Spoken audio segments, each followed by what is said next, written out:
everyone, it's Robert from On My Turntable. Hope you're having a great day today. It's Wednesday afternoon. I'm joined with Mimi today, which is rare. Normally it's Max or Sally. So Mimi decided to join me today. So I was following Glen Kellaway's thread. He started a thread on 10 questions about your listening habits. So I thought I'd join in. It's been a long day at work. It's nice to get on the VC and relax and do this type of thing. If Ron Haggerty's watching, I feel your pain, brother, on being in retail at these crazy times, with these crazy people. It's getting worse out there, guys. It's really getting worse. People have just gone this idea of me and not caring about anyone else, and it's just a big mess. Anyway, I digress. So the 10 questions are as follows. So question number 1, how many hours a day do you listen to music? Well, working 40 hours a week, I don't have a lot of time during the day to listen to music. But I do constantly listen to Spotify on the way to and from work, during my lunch hour, that type of thing. As far as sitting at home, that's more of a day off type of thing, or it may perhaps first thing in the morning as I'm getting ready for work.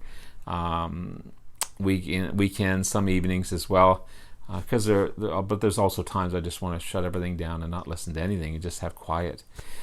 So it varies. I'm not a regular listener, unfortunately. As much as I love music, I just don't have that time to consistently listen on a regular basis, which is weird because I collect albums and CDs, and if I didn't have to work that 40 hours a week, I'd be okay. Question number 2, curious on preference, CD or vinyl. Well, I have both. I've got a fair amount of CDs with a good chunk of box sets, I'd say, which is great because they fill a void as far as starting a band's discography, completing a band's discography, finding that particular album that you've having a hard time finding in vinyl.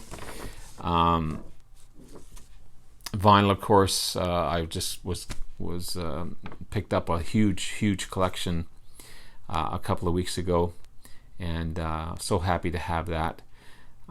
So I do both.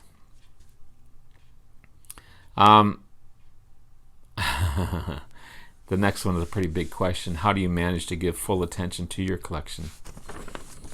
I don't. As I tried to answer in question 1, I'd say, to be honest, I'm more of a collector right now than I am a listener. I love collecting. I've just got that bug to collect.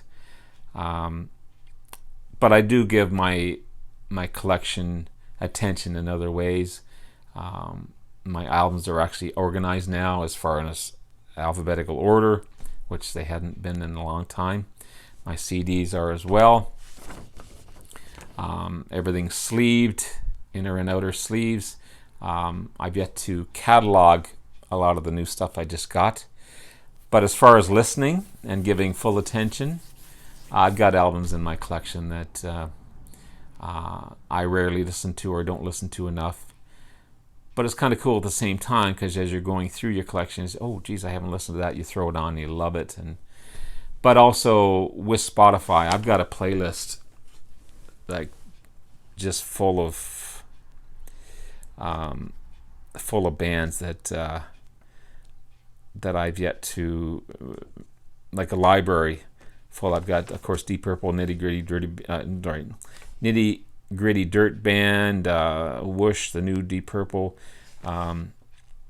Foghat, Styx, Tangerine Dreams, Echo and the Bunnymen, Joe Jackson, Climax Blues Band, King's X, Rush, of course, all the way through, Budgie. It all goes on and on and on.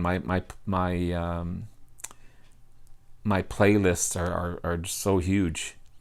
the band ZZ Top, and on and on. So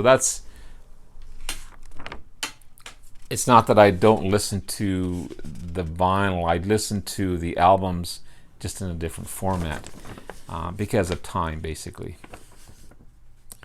Number 4, 5, and 6, I'm going to have a hard time answering because they're related to a spouse.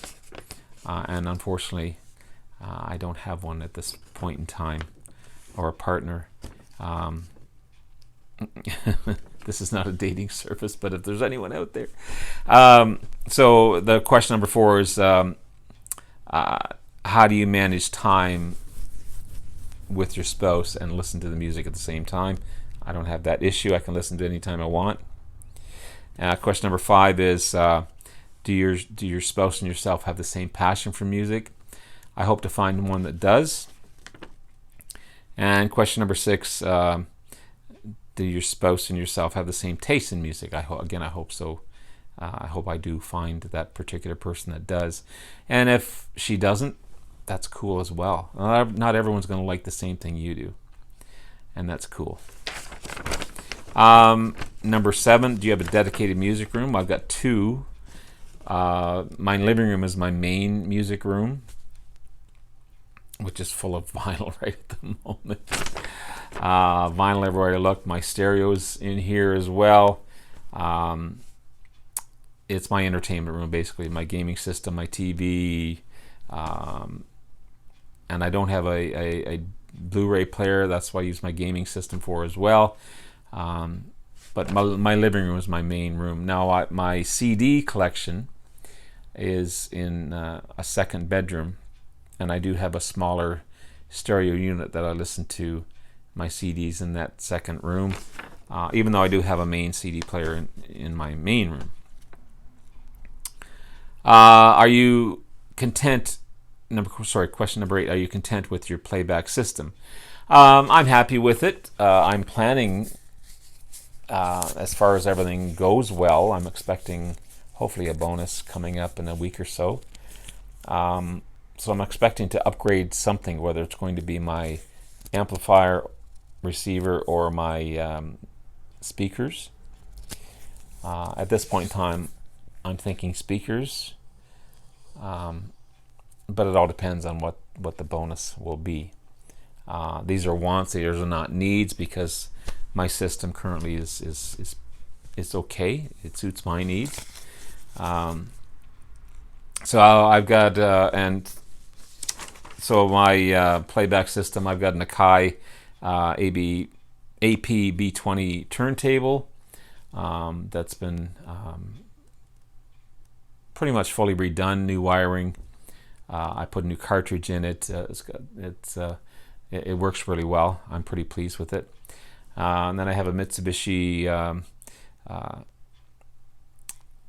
tuner and amplifier with equalizer, and a cassette player, which I don't have any cassettes, but the cassette player still works. And I've got a Sony Carousel CD player, a 5 Carousel CD player. And I've got Quest bookshelf speakers, Q610s, that I've had for years. And as you know, speakers age with wine, just like wine does, and they sound pretty decent. But I just need that, and I don't, but I just like that extra oomph. And it's hard to find a great stereo place in my area that carries a lot of this stuff without traveling to different cities to get that. So I'm content with my system. Of course, we would all love new things, but right now it's a want, not a need. Nothing's broken. Nothing's not functioning. I try and keep it as clean as possible and take care of my stuff. It's in an enclosed cabinet, so it doesn't get dust in it. Although when I bought it, I had to I don't know how some people store their stuff, but I was pretty much given it at a discounted, major discount price. But I had to clean the crap out of it, to literally clean the crap out of it to make it work and make it function, the amplifier and the cassette player mainly. But everything's working great. It looks good. I'm happy with it. Question 9, low volume or loud music. I like quality over quantity. And I also have to respect my downstairs neighbor as well. He doesn't play his stuff loud. On a Saturday afternoon, no big deal. I don't care if he does or not. But at night, if I'm listening to anything, it's and my seating arrangement is close enough to my speakers that I don't need a large volume. Even though I can crank it pretty high, I just don't do that.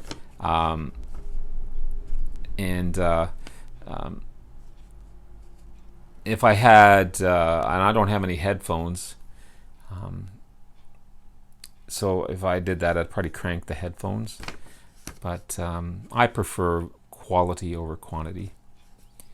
And number 10, show records or CDs you want to talk about. Well, as you all know, if you watch my videos, I'm in love with Whoosh. I think it's a fantastic album. I've been listening to it regularly, but at the same time, I've been loving this box set as well, these 3 CDs, at 3 different stages of their career. Ian Gillan was out. Jolyn Turner, which I think is a great singer. It's very Bad Company-ish and rainbowish. Completely different than Deep Purple. But I think it's a great album. I think he did a great job. He was only in there for one album, but and then Ian Gillan came back with The Battle Rages On, and it's a great album as well. I mean, if you take these albums individually, and you can't compare them to even these 3 together or their previous stuff, if you take them individually, they're great albums. I love this album. But my favorite out of the 3, Perpendicular, this was introductory to Steve Morse, who was an amazing player. He just brings an extra sound to the band that rises above, and I love Ritchie Blackmore, but just rises above anything that the band did with Ritchie Blackmore. And they're a funkier band. They're I don't know, just something about it. His playing just brings extra oomph to the band. So I've been listening to a lot of this on Spotify, especially. And when I get ready for work in the morning, I've been listening to these guys, and it just gets me going. And also just recently picked these up on the weekend, and getting into these as well, the Scorpions. Love Blackout. I love. Love Drive. 2 great commercially successful albums, but I'm totally in love with In Trance. And very hard rock Scorpions album, and they're all great. So I'm really getting into these, and I listen to these regularly. They're on my Spotify list every day, and listen at work. People ask me what I'm listening to, and I just kind of smile and smirk and don't say much, because some people just don't understand. Some people don't like a lot of the music we listen to, but that's what I've been doing. That's what I've been listening to. So hopefully I've answered these questions okay. Sorry I didn't complete them. I wish I had a spouse to share music with, but perhaps one day. But anyway, there you go. Thanks, Glenn, for this great thread. Thanks, Mimi, for joining in. You don't see much of her, but she's a good girl. Anyway, take care. We'll talk to you again soon. Bye now.